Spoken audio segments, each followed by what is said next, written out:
비, 비, 비. 지우는 천천히 눈을 떴어요. 천장, 링거, 하얀 커튼. 여긴 병원? 숨을 쉬는데 옆구리가 찢어지는 것처럼 아팠습니다. 으윽. 팔에는 시퍼런 멍, 입가는 갈라져서 딱지가 앉았어요. 옆 침대 쪽에서 간호사 목소리가 들렸습니다. 이 환자는 남자친구가 밀어서 계단에서 떨어졌대요. 갈비뼈 2대 금 같고요. 아이고. 근데 남자는 사고라고 우기던데요? 경찰이 CCTV 확인한다더라고요. 지우는 그 말을 듣고 기억이 떠올랐어요. 민준의 얼굴, 계단, 비명. 병실 문이 벌컥 열렸어요. 엄마가 울면서 뛰어들어왔습니다. 유나, 괜찮아? 엄마, 민준이 그 새끼가 그랬지? 안 그래? 엄마가 소리쳤어요. 엄마, 그게 아니라 내가 발을 헛디뎌서. 거짓말하지 마. 손목에 난 이 멍은 뭐야? 입가 상처는? 지우는 대답하지 못했습니다. 엄마 눈에서 눈물이 주르륵 흘렀어요. 제발, 엄마한테만은 진실을 말해줘. 휴대폰이 진동했습니다. 민준이었어요. 지훈아, 나도 놀랐어. 미안해. 근데 너도 그날 너무 날 화나게 했잖아. 나도 너 사랑하니까 그런 거야. 우리 헤어지지 말자. 응? 지우는 휴대폰을 쥔 채 눈을 감았습니다. 사랑하니까? 여러분, 이 영상 보시기 전에 무료 구독 한 번만 눌러주세요. 영상 만드는데 큰 도움이 됩니다. 1년 전 회사 회식 자리에서 민준을 만났어요. 저 민준이라고 해요. 혼자 가세요? 제가 택시 잡아드릴게요. 괜찮아요. 아니에요. 밤 늦었는데 위험하잖아요. 집 도착하면 문자 주세요. 그때는 그 말이 다정하게 들렸어요. 다음 날부터 민준이 연락을 보내기 시작했습니다. 어제 집 잘 들어가셨어요? 오늘 점심 드셨어요? 저녁에 시간 되면 밥 먹어요. 처음엔 부담스러웠지만 민준은 계속 연락했고 결국 사귀게 됐죠. 사귀고 한 달쯤 지났을 때 민준은 매일 밤 연락했습니다. 지금 어디야? 누구랑 있어? 사진 찍어서 보내줘. 처음엔 나한테 관심 많구나 싶었어요. 어느 날 친구들과 술 약속이 있었습니다. 오빠, 나 오늘 친구들이랑 술 먹어. 남자도 있어? 한두 명 있을 것 같은데. 민준의 목소리가 차갑게 변했어요. 나 빼고 남자 있는 자리 가는 거 기분 안 좋아. 오빠, 그냥 친구들인데. 내가 날 생각한다면 안 가겠지? 결국 지우는 약속을 취소했습니다. 친구 수진이 전화했어요. 야, 왜 또 빠져? 미안. 민준이가. 너 요즘 이상해. 연애 3개월쯤 됐을 때. 오늘 그 치마 입고 나갈 거야? 너무 짧은 것 같은데. 이 정도는 괜찮은데? 나는 싫어. 다른 남자들이 쳐다보잖아. 지우는 옷을 갈아입었습니다. 며칠 후. 그 옷 굳이 입어야 돼? 목 파였잖아. 회사 가는 건데 뭐가 문제야? 나는 내가 너무 예뻐서 걱정되는 거야. 나만 보고 싶어. 어느 날 지우는 고등학교 동창인 남자 동기와 점심을 먹었어요. 저녁에 민준한테 말했습니다. 오늘 성훈이랑 점심 먹었어. 남자? 둘이? 민준의 얼굴이 굳었어요. 나는 내가 그런 애 아닌 줄 알았는데 나한테는 선 넘지 말라더니 정작 넌 선 다 넘네. 오빠, 그냥 친구야. 친구면 다야. 남자는 남자잖아. 탁! 민준이 테이블을 쳤습니다. 그날 밤 부재중 전화가 23통이었어요. 회식이 끝나고 전화를 걸었습니다. 오빠, 미안. 회식이었어. 전화 안 받는 것도 폭력이야. 내가 얼마나 불안했는지 알아? 미안해. 다음부터는 여자들끼리만 앉아. 알았지? 회사 동료 수진이 물었습니다. 야, 너 민준이한테 통제당하는 거 아니야? 아니야. 그냥 나 걱정해서 그러는 거야. 그게 통제라고. 수진아, 내일이야. 신경 쓰지 마. 어느 늦은 밤, 민준 차 안에서 얘기하고 있었어요. 오늘은 좀 피곤해서 집에 갈래. 너 요즘 나 피하는 거지? 아니야. 진짜 피곤해서 맨날 피곤하다고 하네. 쾅!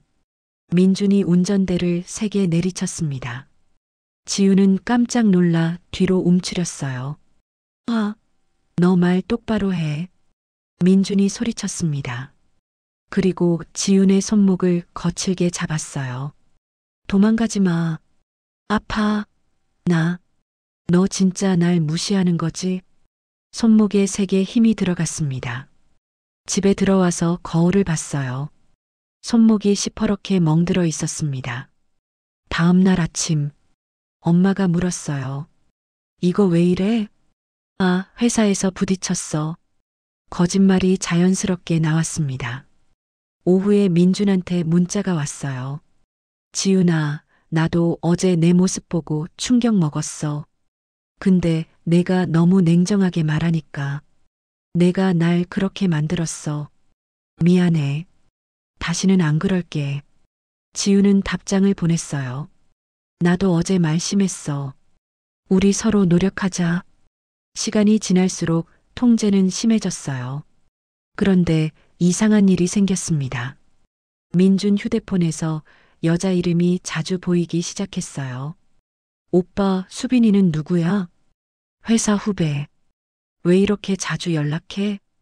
민준의 얼굴이 굳었어요. 야, 내가 나한테 따질 자격 있어? 너도 남자 동창이랑 밥 먹었잖아. 그건 너는 되고 나는 안 돼? 이중잣대 아냐? 며칠 후 지훈이 민준 휴대폰을 우연히 봤습니다. 수빈이란 여자와 문자를 주고받고 있었어요. 수빈 오빠 오늘 저녁 시간 되세요? 민준 이응이응 7시. 오빠, 이게 뭐야? 민준이 휴대폰을 빼앗았습니다. 남의 휴대폰 왜 봐?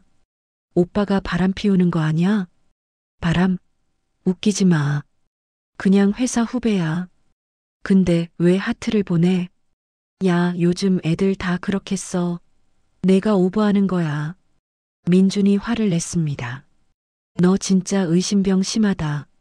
지우는 혼란스러웠어요. 내가 오버하는 걸까? 어느 날, 지훈이 민준 몰래 수진이랑 술을 마셨어요. 야, 너 진짜 정신 차려. 민준이는 바람도 피우는 것 같던데? 아니야. 그냥 오해야. 그날 밤 집에 들어가는데 민준이 서 있었어요. 어디 갔었어? 친구 만났어. 나한테 말도 안 하고? 오빠, 나 친구 만나는데 일일이 허락받아야 돼? 나를 개옥으로 보는 거야? 민준이 소리쳤습니다. 쾅! 길가에 있던 쓰레기통을 걷어찼어요. 지우는 놀라서 뒤로 물러났습니다. 계단 앞에서 실랑이가 벌어졌어요. 손 놔. 나 집에 갈 거야. 도망가지 마. 민준이 지훈의 팔을 세게 잡아당겼습니다. 쿵, 쿵. 지훈이 두 계단을 굴렀어요. 엉덩방아를 찍고 손바닥이 까졌습니다. 봐, 너도 나 밀었잖아. 우리 둘 다 잘못한 거야. 민준이 말했어요. 지우는 그 말을 곱씹었습니다. 나도 잘못했나? 한 달 후, 사귄 지 1년 기념일이었어요. 민준은 지훈을 고급 레스토랑에 데려갔습니다. 오늘은 특별한 날이니까. 식사는 좋았어요. 민준은 선물도 줬습니다. 이거 내가 갖고 싶어 하던 목걸이. 잠시나마 예전에 다정한 민준이 돌아온 것 같았어요. 식사를 마치고 나가는 길, 지훈의 휴대폰이 울렸습니다. 남자 동기가 보낸 단체 톡이었어요. 성운 다들 다음 주 회식 날짜 조율 좀. 민준이 그 화면을 봤습니다. 순간 민준의 얼굴이 굳었어요. 왜 내 앞에서 남자가 톡을 보내? 오빠, 이건 회사 단체 톡이야. 단체 톡이면 뭐해? 남자잖아. 오빠, 제발. 넌 날 진짜 무시하는구나. 레스토랑 앞길까? 민준의 목소리가 점점 높아졌습니다. 기념일에도 남자 생각하네. 내가 날 얼마나 무시하는지 알겠다. 오빠, 그게 아니라. 아니긴 뭐가 아냐. 지훈이 한 걸음 물러났어요. 나 집에 갈래. 순간 민준이 지훈의 어깨를 세게 잡았습니다. 도망가지 마. 오빠 아파. 나. 지훈이 뿌리치려고 몸을 비틀었어요. 민준이 더 세게 밀어붙였습니다. 가만히 있으라고. 쿵, 쿵, 쾅. 지훈이 계단을 굴렀어요. 옆구리가 계단 모서리에 세게 부딪혔습니다. 으악! 숨이 막혔어요. 지훈아! 주변 사람들이 모여들었습니다. 119 불러주세요. 구급차 안. 민준이 구급대원에게 말했어요. 제가 붙잡으려고 했는데 미끄러졌어요. 병원에서도 똑같이 말했습니다. 사고였어요. 잠깐 의식을 찾았을 때 민준이 손을 잡고 있었어요. 미안해. 나 진짜 널 사랑하니까 감정이 너무 커서 그래. 이건 사랑의 표현이야. 우리 헤어지지만 말자. 지우는 대답하지 못했습니다. 이번 3일째 경찰이 왔어요. 피해자분 당시 상황에 대해 여쭤보고 싶은데요. 경찰이 태블릿을 꺼냈어요. 이거 한번 보시겠어요? CCTV 영상이었습니다. 민준이 지훈의 어깨를 잡고 밀어붙이는 모습, 지훈이 계단을 굴러 떨어지는 장면. 목격자 진술로는 남자친구분이 큰 소리로 화를 내고 있었다고 합니다. 솔직하게 말씀해 주세요. 이게 처음이신가요? 지훈은 고개를 저었습니다. 아니요. 6개월 정도요. 병실 밖에서 엄마가 울고 있었습니다.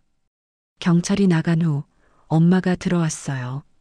유나, 너 웃는 얼굴이 자꾸 억지 같았는데. 엄마, 미안해. 미안할 게 뭐가 있어. 내 잘못이 아니야. 다음 날 수진이 왔습니다. 야, 내가 진작 널 말렸어야 했는데. 아니야. 내가 안 들었잖아. 밤에 지우는 민준과 주고받았던 메시지를 다시 읽었어요. 내가 날 이렇게 만들었어. 다른 여자들은 절대 이렇게 안 하는데. 나를 지켜주는 말은 한 번도 없었구나. 변호사를 만났어요. 민준 씨 3년 전에 전 여자친구한테 폭행으로 고소당한 적 있어요. 네. 당시 합의로 끝났는데 그 여자분 연락처 찾았어요. 다음 날 전 여자친구와 통화했습니다. 저도 민준 씨한테 당했어요.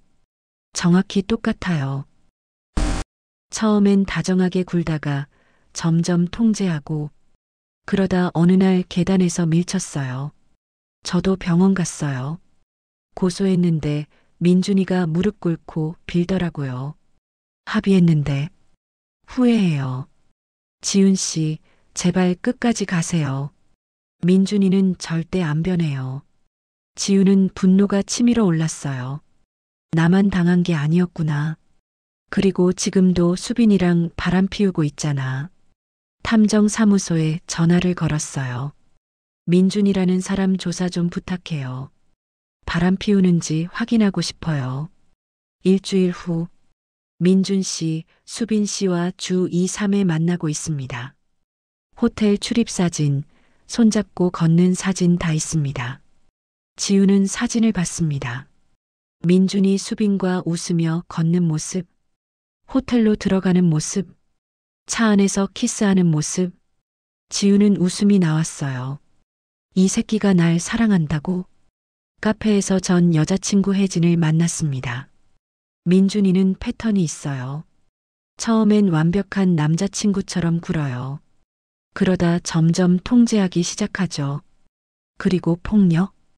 근데 항상 내가 날 그렇게 만들었어라고 말해요. 똑같았어요. 민준이는 절대 안 변해요. 상담받아도 약속해도 이번엔 끝까지 갈 거예요. 잘하셨어요. 제가 증인으로 서겠어요. 법정에서 민주는 계속 연락했어요. 지윤아, 제발 한 번만 만나자. 우리 얘기 좀 하자. 나 정말 반성했어. 지윤은 답장하지 않았습니다. 어느 날 밤, 민준이 집 앞에 나타났어요. 띵동 띵동 띵동. 지윤아, 나 민준이야. 문 열어줘. 지윤은 경찰에 신고했습니다. 전 남자친구가 집 앞에서 난동 부려요. 경찰이 와서 민준을 끌고 갔어요. 접근 금지 명령 위반이네요. 3개월 후, 법정. 민준은 피고인석에 앉아 있었어요. 검사가 일어섰습니다. 피고인은 피해자를 상습 폭행했습니다. 또한 교제 중 다른 여성과 부정한 관계를 맺었습니다. 증거가 제출됐어요. CCTV 영상, 병원 진단서, 멍사진, 바람 증거 사진. 혜진이 증인석에 섰습니다. 저는 3년 전 피고인과 교제했습니다. 피고인은 저를 상습 폭행했습니다. 오늘 피해자와 똑같은 방식으로요. 민주는 고개를 숙이고 있었어요. 지윤이 증인석에 섰습니다. 피고인은 처음엔 다정했습니다. 하지만 점점 저를 통제했어요. 6개월 전부터 폭력이 시작됐습니다. 피고인은 항상 말했습니다. 내가 날 그렇게 만들었어. 사랑하니까 그래. 지윤이 법정을 둘러봤어요. 하지만 이건 사랑이 아닙니다. 민준의 변호인이 물었습니다. 피해자도 피고인을 화나게 만든 적 있지 않습니까? 있습니다. 지윤이 당당하게 대답했어요. 저도 화를 냈고 소리를 질렀습니다. 그럼 서로 잘못한 거 아닙니까? 아닙니다. 지윤의 목소리가 높아졌어요. 저는 피고인을 때린 적 없습니다. 병원에 보낸 적도 없습니다. 하지만 피고인은 저를 병원에 보냈습니다. 이게 같은 잘못입니까? 법정이 조용해졌습니다. 민준이 최후 진술을 했어요. 죄송합니다. 제가 정말 잘못했습니다. 지윤 씨를 사랑했는데 방법을 몰랐습니다. 다시 한번 기회를. 됐어요. 지윤이 말을 끊었습니다. 민준이 놀라 지윤을 봤어요. 지윤아. 김민준 씨. 지윤의 목소리가 차갑게 울렸어요. 당신이 날 사랑한 적 없어요. 당신은 날 소유하고 싶었을 뿐이죠. 아니야. 그리고 저도 깨달았어요. 제가 당신을 사랑한 게 아니라 사랑받고 싶어서 참았던 거라는 걸. 지윤이 민준을 똑바로 봤어요. 이제 끝이에요. 다신 내 앞에 나타나지 마세요. 판사가 판결문을 읽었습니다. 피고인 김민준에게 징역 3년에 집행유예 2년을 선고합니다. 민준의 얼굴이 하얗게 질렸어요. 추가로 피해자에게 위자료 5천만 원을 배상하라. 피해자 접근 금지 5년을 명합니다. 쿵. 판결 후 민준은 회사에서 잘렸어요. 폭력 범죄자는 고용 못합니다. 부모님한테 갔습니다. 아버지, 내 얼굴 보기 싫다. 창피해서 못 살겠다. 나가. 부모님한테도 버림받았습니다. 수빈도 민준을 떠났어요. 오빠, 저 못 만나요. 오빠가 그런 사람인 줄 몰랐어요. 민준은 혼자 원룸에서 살게 됐어요. 일자리도 없고 돈도 없고 사람도 없었습니다. 어느 날 밤 민준은 술에 취해 지윤한테 전화를 걸었어요. 지윤아, 제발 한 번만 만나줘. 번호 어떻게 알았어요? 지윤의 목소리는 차가웠어요. 나 지금 너무 힘들어. 직장도 없고 그건 제 일이 아니에요. 지윤아, 제발. 김민준 씨, 당신이 지금 힘든 건 제 탓이 아니에요. 당신이 한 일의 대가예요. 그리고 다시는 연락하지 마세요. 다음엔 경찰에 신고할 거예요. 뚝. 민주는 휴대폰을 들고 바닥에 주저앉았어요. 1년 후, 지우는 카페에 앉아 있었어요. 수진이 들어왔습니다. 야, 미안. 늦었지? 아니야. 요즘 어때? 좋아. 그리고 지훈이 웃었어요. 요즘 괜찮은 사람 만나. 진짜? 누구? 회사 선배. 되게 다정해. 괜찮아? 트라우마 같은 거. 처음엔 무서웠어. 근데 이 사람은 달라. 나한테 화 한 번도 안 내고 통제하지도 않고. 지훈의 눈빛이 편안했어요. 그냥 나를 있는 그대로 좋아해 주더라. 그게 정상이야. 핸드폰이 울렸어요. 새 남자친구였습니다. 오늘 저녁 같이 먹을래? 내가 좋아하는 파스타집 예약했어. 지우는 웃으며 답장을 보냈어요. 좋아. 7시에 볼까? 응. 조심히 와. 비 오니까 천천히. 지우는 창밖을 봤어요. 이제는 괜찮아. 이게 진짜 사랑이구나. 이 이야기는 요즘 많이 일어나는 사건이지만 예전부터 있지 않았나 생각해 봅니다. 그 시절에는 더 심했지만 서로 참고 조용히 지내는 게 좋다고 생각을 하던 시절이었죠. 지금까지 인생극장입니다. 이 영상이 위로가 되셨다면 구독과 좋아요 부탁드립니다.